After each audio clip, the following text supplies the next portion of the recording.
വിദ്യാർത്ഥികൾ സർവകലാശാല senate ഇലക്ഷനും university union തെരഞ്ഞെടുപ്പിന് ശേഷം മിന്നുന്ന വിജയമാണ് SFI നേടിയത്. SFIയുടെ പ്രകടനം വന്നു. KSU ഒരു പ്രകടനം നടത്തിയിരുന്നു. ആ പ്രകടനം ഇവിടെ വന്നപ്പോ ഇവിടെ സ്ഥലത്തെത്തിയപ്പോഴേക്കും പാളയം മാർക്കറ്റിന് മുമ്പിൽ വെച്ച് SFI വിദ്യാർത്ഥികളെ ഏകപക്ഷീയമായി ആക്രമിക്കുകയാണ്, വളഞ്ഞിട്ട് ആക്രമിക്കുകയാണ്. മാധ്യമങ്ങൾ സാക്ഷിയല്ലേ? പോലീസിന്റെ നടപടി ഏകപക്ഷീയമാണ്. പോലീസ് ചെയ്തെന്താ? അപ്പോ ഞങ്ങളിവിടെ എത്തി. ഞാനെത്തി, CPIMന്റെ ജില്ലാ സെക്രട്ടേറിയറ്റ് അംഗം PS ഹരികുമാർ എത്തി, DYFIയുടെ ജില്ലാ നേതാക്കൾ എത്തി. ഞങ്ങളിവിടെ ഈ പറയുന്ന ഞങ്ങളുടെ മോബിനെ ഇരുത്തി. ഇവിടെ DCP സാക്ഷിയല്ലേ? പോലീസ് സാക്ഷിയല്ലേ? ഞങ്ങൾ മുഴുവൻ പേരെ ഇരുത്തിയതിനു ശേഷം അവിടെ ഒരു 10-20 പേരാണുള്ളത്. അവരെ മാറ്റാൻ അങ്ങോട്ട് പോകുന്നതിന് പകരം പോലീസ് വല്ലാത്ത VD സതീശൻ ഭക്തിയില് ഞങ്ങളുടെ പിള്ളേരെ നേരെ വരികയാണ്. എന്താ പോലീസ് കരുതിയേ? ഇവിടെ ഈ സംഘർഷം മുഴുവൻ ക്ഷണിച്ചു വരുത്തിയത് KSU മാത്രമല്ല, പോലീസ് കൂടിയാണ്. അങ്ങനെ ഈ നഗരത്തിൽ വിദ്യാർത്ഥികൾക്ക് നേരെ അക്രമം നടത്തിയാൽ, SFIക്ക് നേരെ അക്രമം നടത്തിയാൽ പോലീസിനെയും KSUവിനെയും കണ്ടി പിള്ളേർ പോവാന്നാണ് കരുതിയേ. വന്നതിൽ ഒരാൾ പോയിട്ടില്ല. പോലീസ് ഏകപക്ഷീയമായി ലാത്തി ചാർജ് നടത്തിയില്ലേ? അങ്ങനെ ലാത്തി ചാർജ് ഏറ്റാല് അങ്ങനെ പിരിഞ്ഞു പോകുന്നവരാണ് SFIക്കാരെന്ന് കരുതിയോ? ഇരിക്കുണ്ടോ എല്ലാവരെയും? ഇവിടെ ഈ സംഘർഷം മുഴുവൻ ഉണ്ടാക്കിയതിന്റെ ഉത്തരവാദിത്തം പോലീസാണ്, പോലീസിന്റെ ഉത്തരവാദിത്തമാണ്.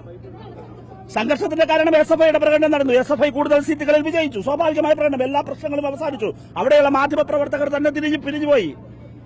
അവിടെ ഉണ്ടായിരുന്ന എല്ലാവരും പിരിഞ്ഞുപോയി. ഇവിടെ എത്തുമ്പോഴേക്കും വളരെ പൊടുന്നനെ ഈ KSUക്കാർ SFIക്കാരെ ആക്രമിക്കുകയാണ്. SFIയുടെ വനിതാ സഖാക്കൾ ഉൾപ്പെടെ നിരവധി പേർക്ക് വലിയ കല്ലേറ്.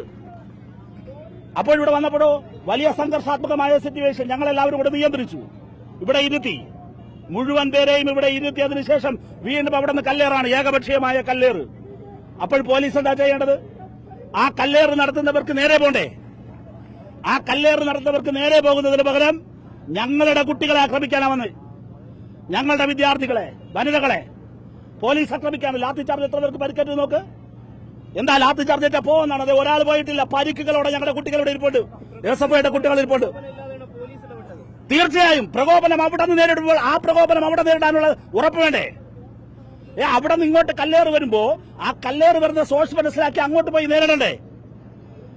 കല്ലേറ് വരുന്നിടത്തല്ലേ പോലീസ് പോകണ്ടേ? അവിടെയല്ലേ പോലീസ് നടപടി ഉണ്ടാവേണ്ടേ? സമാധാനത്തോടെ ഇവിടെ ഇരുന്ന് പ്രസംഗിക്കാൻ തുടങ്ങി SFIയുടെ നേതാക്കൾ. അങ്ങനെ തുടങ്ങുന്നിടത്തേക്കാണോ പോലീസ് നടപടി വരേണ്ടത്? ജലപീരങ്കി ഇങ്ങോട്ടാണ് അടിക്കേണ്ടത്, അങ്ങോട്ടല്ലേ? നിങ്ങളെ കണ്ടില്ലേ ജലപീരങ്കി എങ്ങനെയാണ് കിടക്കുന്നത്? ജലപീരങ്കി ഏകപക്ഷീയ അടിക്കുകയാണ്. അങ്ങനെയാണെങ്കിൽ അവിടെ അല്ല അടിക്കേണ്ടേ? അതുകൊണ്ട് പോലീസ് ക്ഷണിച്ചു വരുത്തിയ പിന്നെയാണിത്. അത് SFIയുടെ സംസ്ഥാന ഭാരവാഹികൾ ഇവിടെയുണ്ട്. അവരവിടെ വിദ്യാർത്ഥികളോട് സംസാരിക്കുകയാണ്, പ്രതിഷേധക്കാരോട്. അവർ കൂടിയാലോചിച്ച് തീരുമാനിക്കും. എന്തിനാലും ഒരു കാര്യം ശരി, നീതിപൂർവമായി പോലീസ് പെരുമാറണം. അല്ലെങ്കിൽ 1 ഇഞ്ച് ഞങ്ങൾ പുറകോട്ട് പോകില്ല, ഞങ്ങളിവിടെ ഇരിക്കും. പോലീസ് പറയട്ടെ.